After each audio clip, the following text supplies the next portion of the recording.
Tonight, the unheard plight of asylum seekers detained in the scorching heat of Arizona's desert, and Libya's PM under fire for his government's efforts to normalize ties with Israel. We cover stories about Ecuador's historic move to protect the Amazon forest, former Pakistani PM's continued detention, and a Toronto initiative supporting hijabi cyclists. Assalamu alaikum and good evening. This is Muslim News Canada on Muslim Network TV. I'm Catherine Bullock.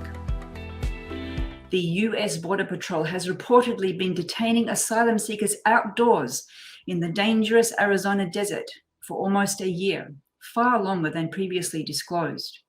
An investigation carried out by The Intercept says concerned officials from the US Customs and Border Protection, Border Patrol's parent agency, have revealed this practice. The practice violates a federal court order requiring humane migrant treatment. Photos taken by The Intercept from July show around 50 migrants confined in an outdoor pen at the Border Patrol's Adjo station during a 45 degrees Celsius heat wave. Unnamed officials from Customs and Border Protection have disclosed that this was not an isolated occurrence. They say supervisors have been using this pen and exposed areas since winter to detain large groups of people in extreme cold and heat. The Border Patrol's Tucson sector has been under a permanent injunction since 2020 due to a class action lawsuit exposing terrible conditions for migrants. However, the treatment of migrants, including families, by Customs and Border Protection falls short of legal obligations. The grim conditions outside the station are matched by disturbing conditions inside. Overcrowding, lack of proper bedding, sanitation issues, and the inability to provide medical assessments further violate the court's orders. An official says that humane treatment requires more infrastructure, such as mobile command centers, tents, air conditioning, caregivers, and emergency medical technicians at the border.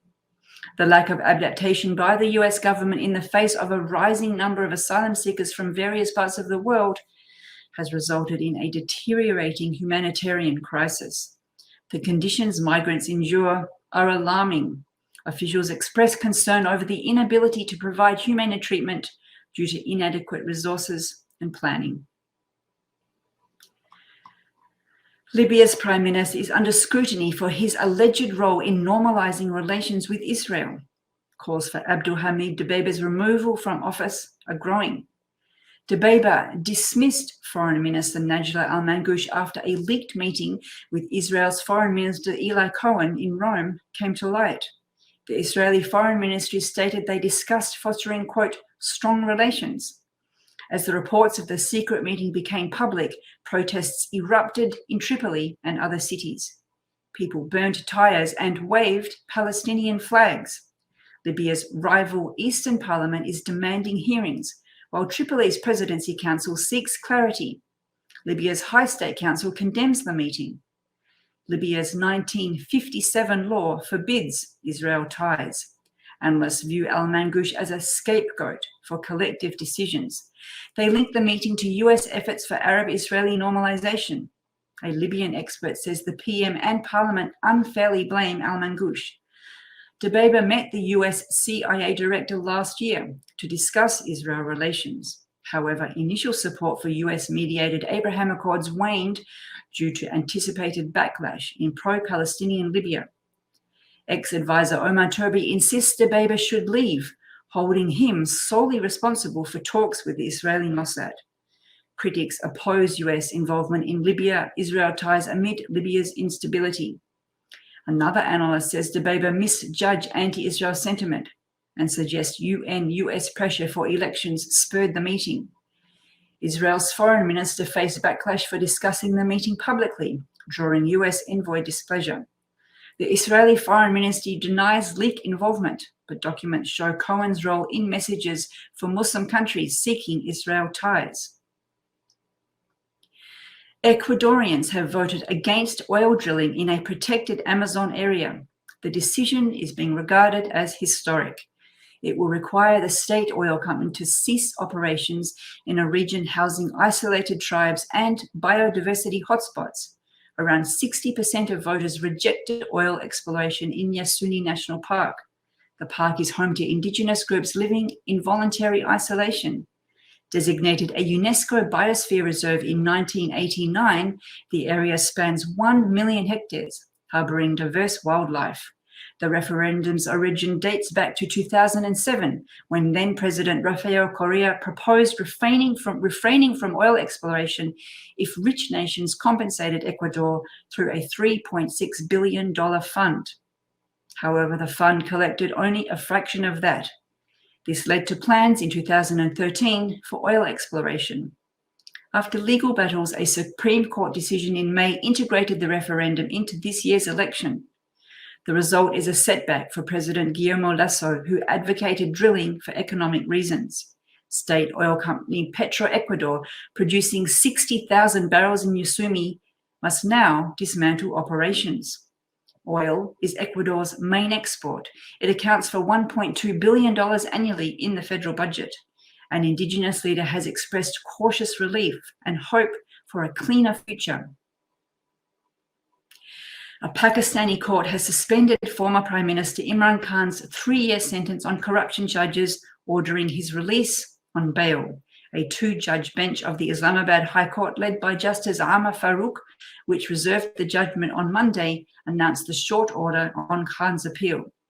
The 70-year-old politician was sentenced by a trial court in Islamabad earlier this month for concealing details and unlawfully selling state gifts he received during his nearly 4-year stint as the Prime Minister from 2018 to 2022. Consequently, he was barred from holding public office for 5 years by the Election Commission. The cricketer-turned-politician, who is facing a string of cases, was ousted through a no-trust vote in April last year. He is currently incarcerated in the northwestern Attock city. Despite the suspension of the sentence and grant of bail, there are slim chances of Khan's release from jail, as he is already on judicial remand on charges of exposing official secrets. Prison authorities have been asked to keep Khan in a judicial lockup and produce him before a special court on Wednesday. The case is related to diplomatic communication between Washington and Islamabad, which Khan says was part of a US conspiracy to topple his government. Legal experts say the ex-premier's conviction and his subsequent disqualification will remain in effect until the trial court's judgment is set aside. For more on the Human Rights Watch report on Palestinian children under Israeli apartheid, stay tuned.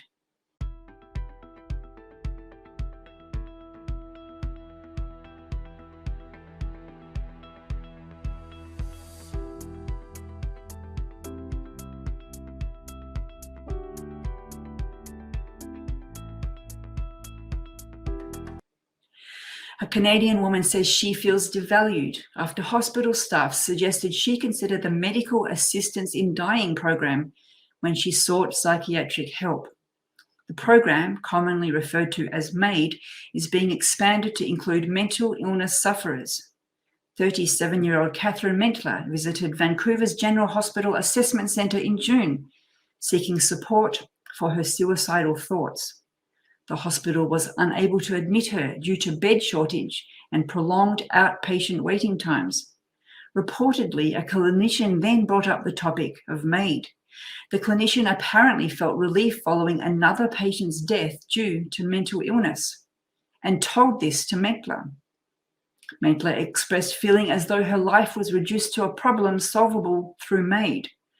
Although she deals with chronic suicidal ideation, she still finds happiness in life. The hospital, however, offered MAID despite mental health issues being ineligible for the program until 2024. The hospital later apologized for any distress caused, stating that offering assisted suicide was part of the procedure to assess a patient's risk to themselves.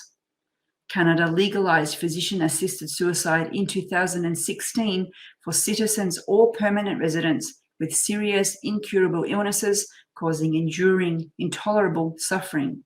The law expanded in 2022 to cover non-threatening physical disabilities. Mental health inclusion is slated for next year in March. An annual report on MAID in Canada recorded 10,064 cases in 2021. This constitutes 3.3% of all deaths. A total of 31,664 deaths have occurred through MAID since legalization in 2016. A report by Human Rights Watch reveals last year was the deadliest for Palestinian children in 15 years. The New York-based rights group said in a statement that 2022 witnessed a spike in the death of Palestinian children by Israeli fire in the occupied West Bank. It says that this year the death spike is expected to meet or exceed previous year's levels. The organization says at least 34 Palestinian children have been killed by Israeli forces in the West Bank from the start of this year till August. That's 4 children a month. The organization's associate director for children's rights says if no pressure is exerted on Israel, especially from the United States, more Palestinian children will be killed. Israeli authorities have not commented on the findings of the report. Tensions have been running high across the occupied West Bank in recent months amid repeated Israeli raids into Palestinian towns. There have been attacks carried out by Israeli settlers who are usually guarded by the Israeli army. More than 200 Palestinians have been killed by Israeli fire since the start of this year. That's 25 people a month. At least 34 Israelis, soldiers and settlers, have also been killed in Palestinian attacks during the same period. This is the highest figure of Israeli fatalities since 2005. Hijabs and Helmets, a local initiative in Toronto, is creating a safe space for people, especially Muslim women, to learn and embrace cycling. Program lead Mena Badawi says many Muslim women are keen on cycling, but face challenges due to cultural norms and safety concerns. Badawi says Hijabs and Helmets is born out of a community need. The program seeks to empower Muslim women by providing a supportive and inclusive environment, encouraging them to make cycling a part of their exercise and leisure routine. Operating in Toronto's Taylor Creek area, the initiative offers cycling lessons and group rides for people of varying ages and skill levels. The program provides specially designed cycling hijabs, ensuring comfort and confidence during rides. Participants are equipped with helmets and educated in proper cycling techniques. Since its inception, Hijabs and Helmets has witnessed remarkable success, fostering empowerment and community spirit among its participants. Badawi envisages expanding the program to other neighbourhoods in Toronto and potentially even to other cities. Hijabs and Helmets relies on the backing of various entities, including Maple Leaf Sports and Entertainment and local cycling clubs and organisations. Thank you for watching. Our news is produced by Sound Vision, which is a not-for-profit organisation. We need your support for donations. Please scan the QR code on our broadcast or visit muslimnetwork.tv to donate now, so we can continue to amplify the voices of Muslims in Canada and abroad.